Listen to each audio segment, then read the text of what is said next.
Attach में हूं तो बरकत मेरी है। अगर याकूब मेरे पास से चला जाएगा, याकूब के पास से मैं पीछे हट जाऊंगा तो बरकत नहीं होगी। तो लाबान क्या करे, यदि तेरे अनुग्रह की दृष्टि, हाँ पढ़ो, यदि तेरी दृष्टि में मैंने अनुग्रह पाया है, मैंने अनुग्रह पाया है, तो यहीं रह जा। क्या कर रहा है उसको, यही रह जा। क्यों रोक रहा है? लाबान को क्या लालच था? लाबान जान चुका था यहोवा का हाथ याकूब के ऊपर है, और जब याकूब मेरे साथ रह रहा है तो मैंने बरकत पाई है। अगर ये चला जाएगा तो सारी बरकत मेरी वापस याकूब के साथ खींची चली जाएगी, क्योंकि बरकत याकूब के साथ थी उसकी, लाबान की। उसको पता था अगर ये याकूब चला गया, और याकूब क्यों जा रहा है? क्योंकि लाबान ने याकूब को तंग कर दिया था, परेशान कर दिया था, उसे तंग कर दिया था, और याकूब जाना नहीं चाह रहा था, लाबान को छोड़ना नहीं चाहता था याकूब। लेकिन याकूब ने देखा कि ये मुझे परेशान कर रहा है, अब मुझे निकलना है, अब मुझे इसे छोड़ना है, अब मुझे इसके पास से निकलना है। और लाबान को जब बोला कि अब मुझे जाना है, लाबान कह रहा मैंने तेरी दृष्टि में अनुग्रह पाया है, मुझे छोड़कर ना जा। एक अभिषिक्त व्यक्ति जब एक अटैच में आ जाता है किसी के, और वो व्यक्ति उस बरकत का स्वाद चख लेता है, और बरकत का स्वाद चखने के बाद भी अगर वो उस संगति को छोड़ देता है, अगर वो उस जगह को छोड़ देता है, वो पहले की तरह वैसे हो जाता है, क्योंकि बरकत लाबान की नहीं थी, याकूब की थी। लाबान कह रहा मत जा मेरे पास से। लाबान जानता था हुआ क्या, पढ़ो आगे। क्योंकि मैंने अनुभव से जान लिया है, कह रहा मैंने अनुभव से जान लिया है कि यहोवा ने तेरे कारण से मुझे आशीष दी है। अब क्या कह रहा है वो? कह रहा है यहोवा ने तेरे कारण से, तू मेरे साथ है, तू मेरे अटैच में है, इस कारण मैं बचा हुआ हूं, इस कारण मैं सेफ हूं, इस कारण मैं बरकत में हूं, क्योंकि यहोवा तेरे साथ है। अगर तू मेरे साथ से निकल गया, मेरे घर से निकल गया, तो यहोवा मेरे साथ कहां रहेगा? आज कलीसिया को समझ नहीं आई बातें कि खुदा ने किस कलीसिया में तुम्हें जोड़ दिया है, किस जगह तुम्हें ठहरा दिया है। अगर तुम फिर भी निकलते हो, अगर तुम फिर भी बाहर झांकते हो, अगर तुम फिर भी इधर उधर ताकते हो, तो यहोवा काम नहीं करता। लाबान कह रहा मैंने तेरे अनुग्रह की, मैंने तेरी दृष्टि में अनुग्रह पाया, मुझे मत छोड़। लाबान को पता था जिस दिन याकूब निकल गया, मैं पहले की तरह हो जाऊंगा, जो मेरी बरकत पहले थी उतनी पर आ जाएगी, जैसे मैं पहला था वैसे हो जाऊंगा।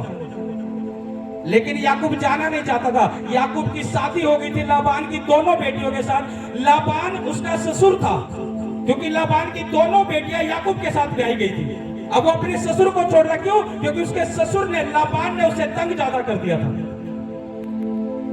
याकूब उसको समझाता था, जब उसने जाने के लिए मना किया, जब वो नहीं जा रहा था, उसने बोला ठीक है तू यहां से मत जा, तू जो कहेगा मैं तुझे दूंगा। उसने कहा कि उसने भेड़ बकरियां, इस वचन को पूरा करो एक बार। फिर उसने कहा तू ठीक बात बता, मैं तुझको क्या दूं?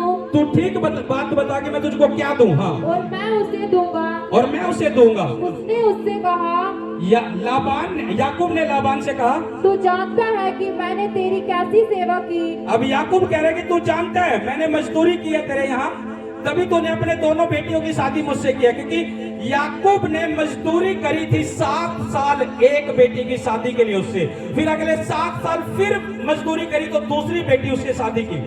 ये लाबान की शर्त थी, अगर तू मेरी बेटी से शादी करना चाहता तो तुझे 7 साल मेरी सेवा करनी पड़ेगी। उसने 7 साल सेवा करी, उसकी बड़ी बेटी की शादी उससे हो गई, और वो बोलने लगा कि तेरी छोटी बेटी की भी शादी मुझसे कर। तो उसने बोला तुझे 7 साल और सेवा करनी पड़ेगी। 14 साल उसने सेवा की, उसकी दूसरी बेटी की भी शादी उससे हो गई। और फिर वो बोल रहा कि तू जानता है मैंने तेरे यहाँ कैसी सेवा किया। आगे पढ़ो। और तेरे पशु मेरे पास किस प्रकार रहे हैं? तेरे पशु यानी तेरी भेड़ बकरियां मेरे पास किस प्रकार रही है तू जानता है। हाँ, मेरे आने से पहले। अब याकूब कह रहा है लाबान को, तेरे पास आने से पहले हाँ, वे कितने थे? वे कितनी थी? और अब कितने हो गए? अब कितनी आशीषित हो गई है, कितनी बढ़ गई है वो। याकूब भी याद दिला रहा उसको, कह रहा जब मैं तेरे साथ आया तेरी भेड़ बकरियां कितनी थी? जब मैं तेरे साथ आया, मैंने तेरे काम को, भेड़ बकरियों को संभाला तो वो कितनी बढ़ गई थी। हुआ कैसे? अपने पड़ोसी को बोलो, अभिषेक के द्वारा। जब अभिषेक एक व्यक्ति के अटैच में आ जाता है तो उसके सब चीजों पर बरकत आ जाती है। वो कह रहा है, जब तेरी भेड़ बकरियां थी कितनी थी, और जब मैं तेरे साथ आया तो वो भेड़ बकरियां कितनी बड़ी। अब मुझे जाना, लाबान को बता, अगर ये चला गया सारी बरकत वैसी हो जाएगी जैसे पहले था। मैं 14 साल पहले, 20 साल पहले जैसा था वैसा हो जाऊंगा अगर याकूब निकल गया तो। लेकिन अगर तुम इस वचन को देखोगे, याकूब निकल नहीं रहा था।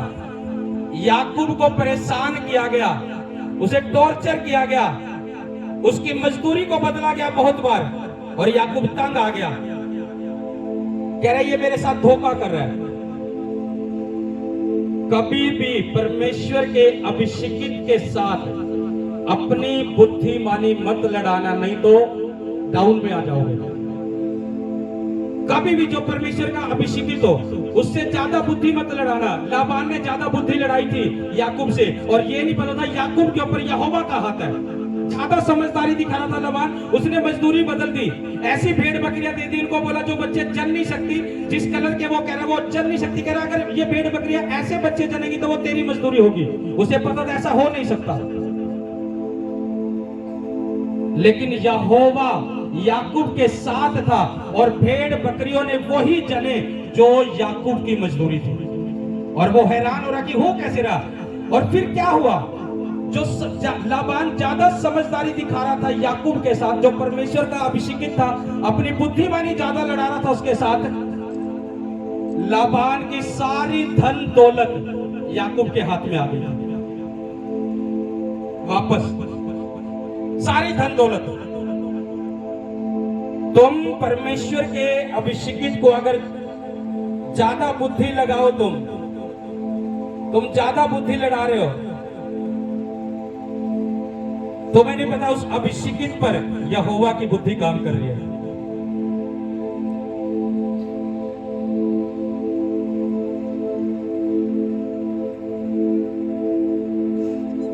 लाबान ने बुद्धिमानी तो दिखा दी, याकूब को पता नहीं लगेगा कि क्या हो रहा क्या नहीं, मैं इसको कैसे बहला कर रखूंगा, बस ये मेरे पास रहेगा। लेकिन याकूब को परमेश्वर का आत्मा पहले ही बताता था कि लाबान क्या करना चाहता है, वो कितनी बुद्धि लड़ा रहा है। याकूब पहले ही जानता था, परमेश्वर का आत्मा बताता था कि ये क्या करने वाला है। उसकी जब मजदूरी बदली तो परमेश्वर के आत्मा ने पहले ही दर्शन दिखा दिया याकूब को, तू भेड़ बकरियों को वहां पानी पिलाने के लिए लेकर जा, उनके अगर ऐसे छड़ी छिली हुई और भेड़ बकरियां जब पानी पीने आएगी उस छड़ी को देखेगी, वो जैसी धारीवाल धब्बी वाली होगी, उस छड़ी को देखकर जो पानी पिएगी तो वैसे ही बच्चे जनेंगे। उसे नहीं पता था कि लाबान तू कितनी बुद्धि लगा रहा है, परमेश्वर की बुद्धि याकूब में काम कर रही है। आत्मा पहले ही याकूब को बता रहा कि लाबान क्या चाह रहा है।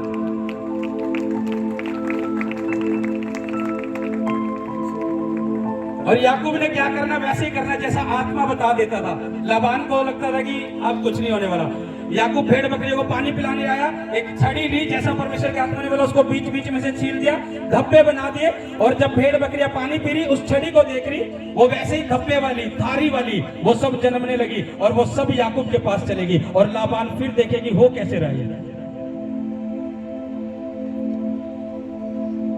अपने पड़ोसी को बोलो कि तेरी बुद्धि परमेश्वर के सामने जीरो है, जीरो है।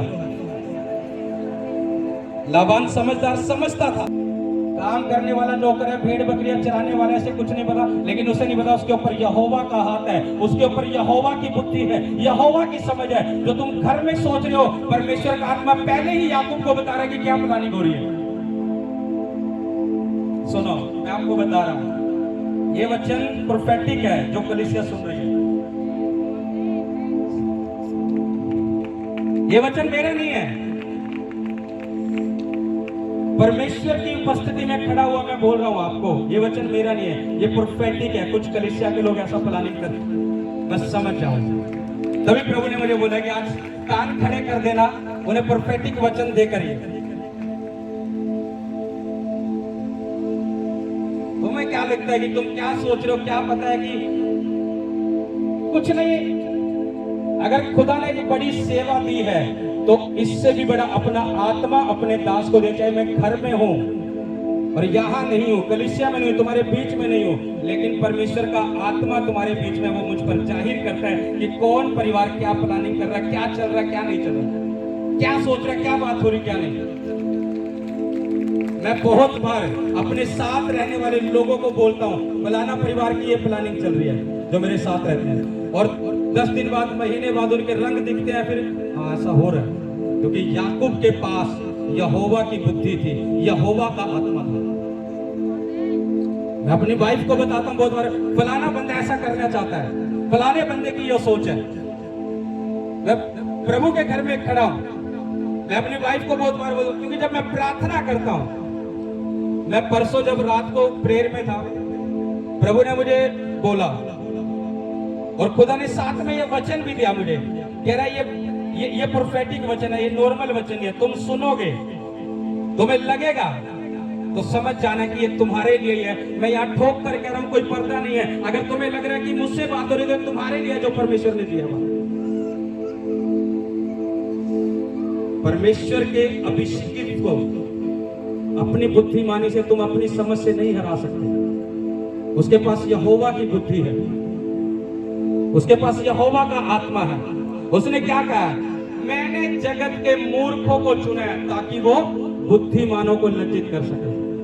एलीसा नबी था, जो राजा उस पर अटैक करने के लिए आते थे, एलीसा जिस देश में रहता था वो नबी था, वो राजा को पहले बता देता था फलाना देश ये प्लानिंग कर रहा है, फलाना राजा ये प्लानिंग कर रहा है, और वो देश बचाया जाता था। और दूसरे देश के राजा को लगता था कि इनको हमारी प्लानिंग पता कैसे लग जाती थी, और उसने अपने भेदिए भेजे दूसरे राजा ने, उसमें पता तो करो। उन्हें पता लगा कि कोई एलीसा नाम का भविष्य रखता है जो राजा के साथ रहता है, और राजा को हमारी सारी प्लानिंग बता देता है जब हम अपने देश में बैठकर करते हैं, और इसी कारण वो देश हमसे बच जाता है।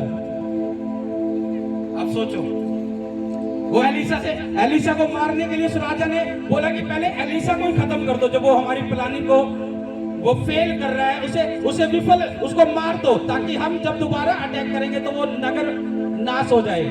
अभिषेकित दास जिस राजा के साथ भी खड़ा था, वो प्रजा भी बचाई जा रही थी। वो भविष्य रखता था, पहले ही बता देता था राजा को, ऐसा अटैक, फलाना देश, फलाना राजा ये प्लानिंग कर रहा है, ऐसे आएगा वो। तुम्हें खुदा ने एक अभिषेकित जगह दी है, अभिषेकित दास दिया है, उसके संपर्क में बने रहो, बरकत तुम्हारी है। लाबान कह रहा है कि तू मत जा, वो फिर भी समझदारी दिखा रहा है। वो कह रहा है अच्छा तू जो बोलेगा मैं तेरे लिए करूंगा, जो मजदूरी तू कहेगा मैं तुझे दूंगा। उसने फिर समझदारी दिखाई, उसकी 10 बार मजदूरी बदली, 10 बार परमेश्वर ने याकूब का साथ दिया, जो उसे चाहिए था वो उसे मिला। और जो बुद्धिमान ज्यादा बना था लाबान, उसके साथ हुआ क्या था, एक वचन और नोट करो, उत्पत्ति 31 अध्याय उसका 1 वचन, उत्पत्ति 31 अध्याय उसका 1 वचन नोट करो और पढ़ो। फिर लाबान के पुत्रों की ये बातें याकूब के साथ सुनने में आई, यह बातें याकूब के सुनने में आई, याकूब ने हमारे पिता का सब कुछ छीन लिया है। वो क्या कह रहे, लाबान के पुत्र कह रहे याकूब ने हमारे पिता का सब कुछ छीन लिया है। हाँ, और हमारे पिता के धन के कारण, और हमारे पिता के धन के कारण उसकी यह प्रतिष्ठा है, उसका ये प्रतिष्ठा वो इसलिए बड़ा है। मेरे पिता का सारा धन उसने छीन लिया, छीना नहीं था, वो बुद्धिमान ज्यादा बन रहा था, परमेश्वर ने उसे दे दिया था। वो मजदूरी बदलता गया, भेड़ बकरियां वैसे ही बच्चे पैदा करती गई, जो मजदूरी याकूब की थी वो सारी याकूब के पास आती गई, और लाबान देख रहा और उसके बच्चे भी देख रहे कि सारा धन याकूब के पास चला गया। क्यों चला गया याकूब के पास? अब वो बरकत आई कहां से थी? याकूब के द्वारा आई थी, लाबान के अटैच में था तभी तो आई थी, और वो वापस किसके पास चली गई? याकूब के पास। अब क्यों चली गई? क्योंकि याकूब ने लाबान को छोड़ दिया था उसके हाल पर, कि वो सारी बरकत याकूब के पास वापस आ गई। अब उसके बच्चे करेगी मेरे पिता का सारा धन याकूब ने ले लिया, पुराने टाइम की एक करेंसी थी, भेड़ बकरियां, इन चीजों से व्यापार होता था। उस समय पैसा नहीं था, सोने से, चांदी से, पशुओं से, इन चीजों से व्यापार होता था, लेन देन। वो कह रहे सारा धन छीन लिया, क्योंकि भेड़ बकरियां सारी याकूब के पास चली गई। अपने पड़ोसी को बोलो कि परमेश्वर के अभिषेकित के साथ वफादार रहे तो खुदा तुझे भी बढ़ाएगा। क्योंकि अगर तुम वफादार नहीं है तो बरकत नहीं है। परमेश्वर का दास कितनी प्रार्थना कर ले वो वापस याकूब के पास है, क्योंकि वो तुम्हारी आत्मा को देख रहा है, तुम्हारी स्पिरिट को देख रहा है। मैं अपने लोगों के लिए दिल से प्रार्थना करता हूं, आत्मा से।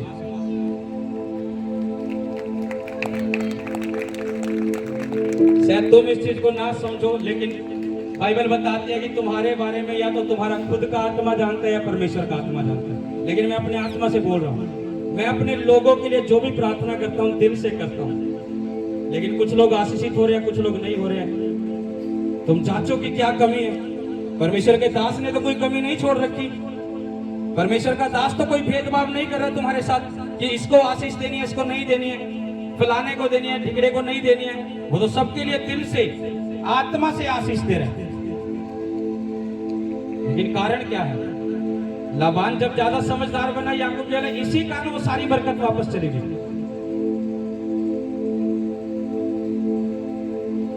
खुदा ने तुम्हें एक अभिषेकित जगह दी है, एक अभिषेकित कलीसिया दी है, एक अभिषेकित दास दिया है। वो लोग हाथ खड़ा करो जितने लोग यहाँ चलकर आशीषित हुए हैं, जिन्होंने अपनी आशीषों को पाया, हाथ खड़ा करो। अब देख लो चल रहे वो आशीषित हैं।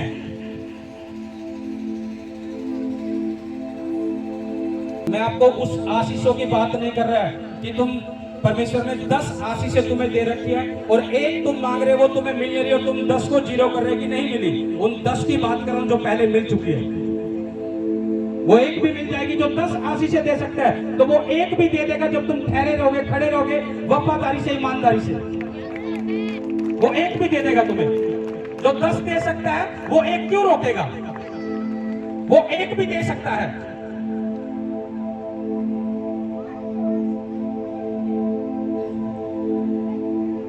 बाइबल बयान करते हैं, एक वचन और पढ़ो। मैं आज आप उत्पत्ति 12 अध्याय उसका 1 से 4 तक नोट करो और पढ़ो।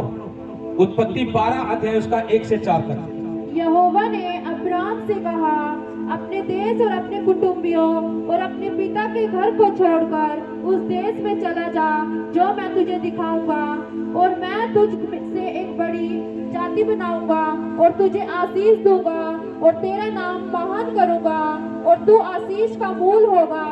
जो तुझे आशीर्वाद दे उन्हें मैं आशीष दूंगा। अब यहोवा परमेश्वर अब्राम को क्या कर रहा है? कह रहा अपने कुटुंब को, अपने रिश्तेदारों को छोड़ दे और जहां मैं तुझे कहता हूं वहां हो ले। तुम दूर दूर से बैठे हो, यहाँ कोई दूर गांव से आया, कोई कहीं कहीं दूर से, किलोमीटरों दूर से आ रहे हैं जो बैठे हैं। मैं आपको नहीं जानता था, आप मुझे नहीं जानते थे, लेकिन खुदा आपको इस बाड़े में लेकर आया। क्यों? अब्राहम को बोला था परमेश्वर ने, जहां मैं तुझे कहता हूं वहां हो ले। जब परमेश्वर आपको इस बाड़े में ले आया तो वो आपको बरकत देने के लिए लेकर आया, ना कि बाड़ा बार बार चेंज करने के लिए लेकर आया। अब्राहम को क्या बोल रहा है परमेश्वर? कह रहा जहां मैं कहता हूं वहां हो ले। कह रहा अपने रिश्तेदारों को छोड़ दे, अपने कुटुंब को, अपने भाइयों को, अपने माता को छोड़ दे, अपने पिता को। जिस बाड़े में मैं तुझे चाह रहा हूं वहां चल। वो बाड़ा तेरे लिए आशीषित है, क्योंकि उस अभिषेक के द्वारा मैं तेरे जीवन में काम करूंगा। या अगर मैं आप पूछने लगूं ना, यहां सालों से लोग, सालों से विश्वास में थे, लेकिन कभी भी उन्हें ऐसा नहीं हुआ स्पर्श पवित्र आत्मा का। वो जब से यहां जुड़े उन्हें स्पर्श होने लगा पवित्र आत्मा का। कितने लोगों के साथ हुआ ऐसा स्पर्श पाया पवित्र आत्मा का? हाथ खिलाओ।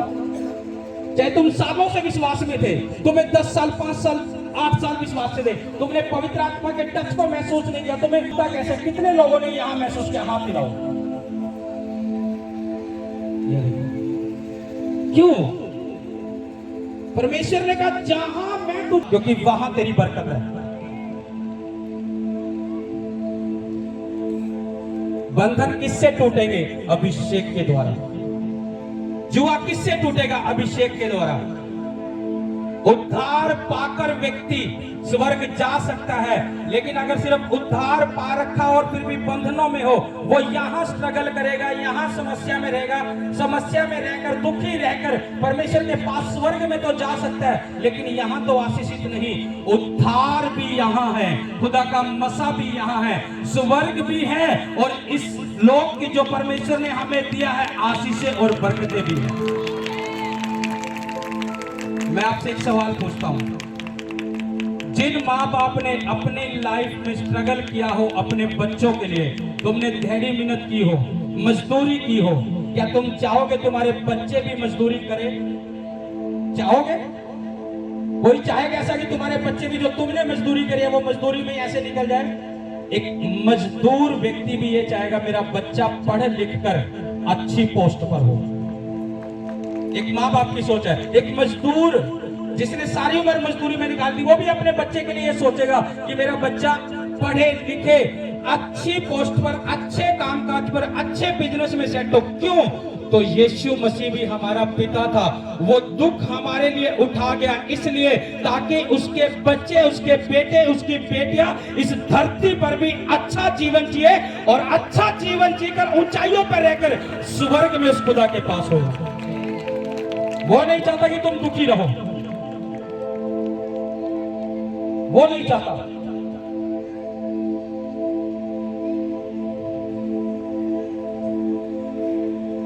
अब्राहम को बोला परमेश्वर ने जहां चाहता हूं वहां हो ले। अब्राहम ने क्या किया? अब्राहम ने क्या किया?